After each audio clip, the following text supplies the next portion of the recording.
right, boys and girls, we are going to try a new math page today.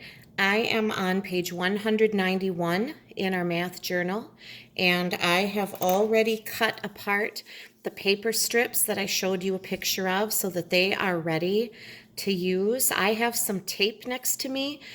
Tape would be fine, clear tape or a glue stick or even liquid glue if you have to.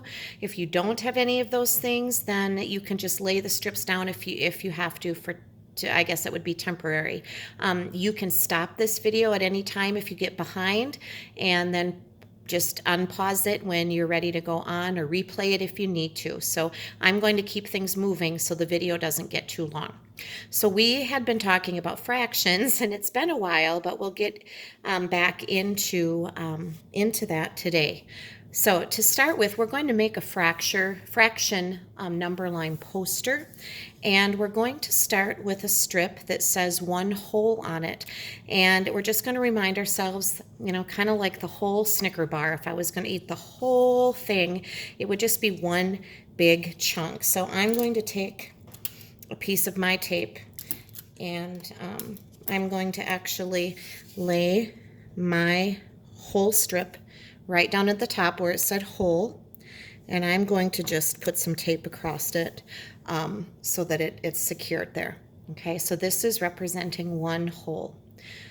Then we're going to move to halves. That word is halves.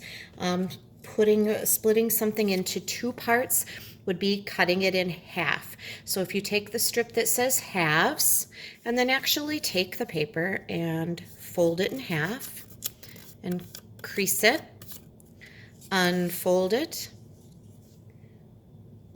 take a pencil or a pen and make a mark right on your fold line and actually write the fraction 1/2 right on that fold line. Once you've done that, go ahead and slide that strip right up underneath where it belongs, and I'm just going to tape it. You can glue it right down, and you can see 1 whole, and then if we have divided into half, how big those chunks are. 1 out of 2 parts would be from the end to the halfway mark. We're moving on to fourths. So take the strip that says fourths. Start by folding it in half, creasing it, keep it folded, and then fold it in half again and crease it. Open it back up. And then on each of those fold lines, there should be 3 fold lines actually. If this was the 0/4 mark over here, which you could mark, this mark would be 1/4. It's 1 out of 4 parts from here to here. 2/4 is right in the center. 3 out of 4 parts, if you went 1/4, 2/4 to 3/4 would be there. And the end, of course, would be 4 out of 4 parts would be the whole thing. Take this strip, line it up, add your tape, and then what you'll notice if you're doing this and folding carefully is that 1/2 actually lines up with 2/4, which is showing you that 1/2 is the same or equal to 2/4. The same big piece, the same size. If you divide it into 4 parts, 2 of those parts would be the same as 1/2. Next, you need the strip that says eighths, like the number 8, and we're going to do quite a bit of folding with this one. So fold in half, fold in half again, then fold in half one more time. When you open it back up, you should have 1, 2, 3, 4, 5, 6, 7, 8 sections, and we will count by eighths. So if you start at the left-hand side, of course, at the very end, you would have 0/8, 1/8, 2/8, 3/8, 4/8, 5/8, 6 out of 8 parts, 7 out of 8 parts, and when you get to the end, that would be 8 out of 8 parts, which would be the same as eating the whole Snicker bar. I'm a little sad. It's Easter Sunday today, and I had no chocolate in my house, actually, to eat. And you know me, so I'm looking for a Snicker bar, but I haven't found one yet. All right, so you can see, of course, how some of the fractions line up. 1/2, look at that, lines up with 2/4 is the same or equal to 4/8. 4 out of 8 parts is the same as 2 out of 4 is the same as 1/2. Those fractions are equal.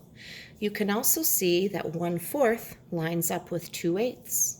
3/4 lines up with 6/8. Those are called equal fractions. The number strip that says thirds is coming next, and what's really nice is they showed us exactly where to fold it, because we can't start by folding this one in half. So what you're going to do is you're going to try to make your fold line right where you see that little black line has already been made for you. Just get as close as you can.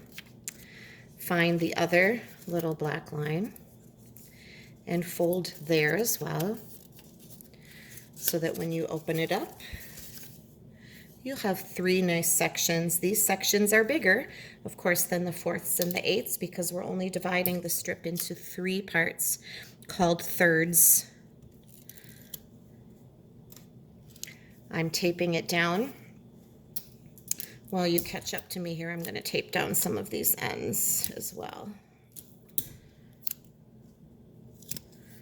All right, so we have our thirds. 0 thirds would be on the end. 1/3 would be here. There is no exact half here with thirds. You've divided into 3 parts. This would be 2/3, 2 out of 3, and then the end would be 3/3. I hope that you can see that. All right, we're going to move into 6ths. Now, in order to do 6ths, I want you to fold on those 2 fold lines just like you did for the thirds first. So go ahead and fold on those lines again.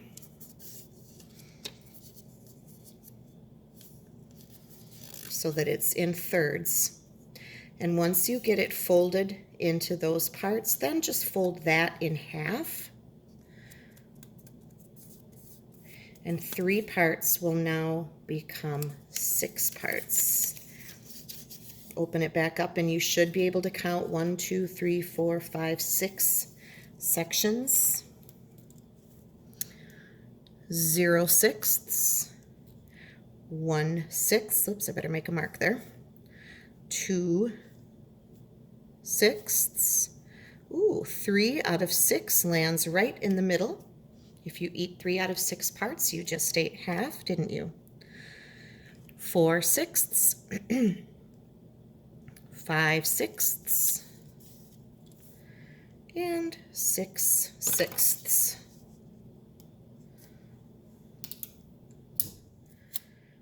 Taping this one down.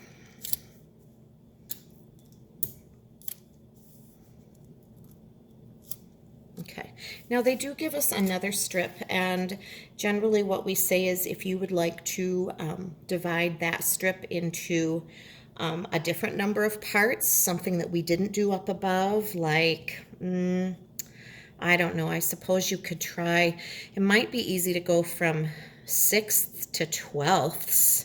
I could try that one. Ooh, that might not be so easy either. What if we went, if you went in half, oh dear, hang on.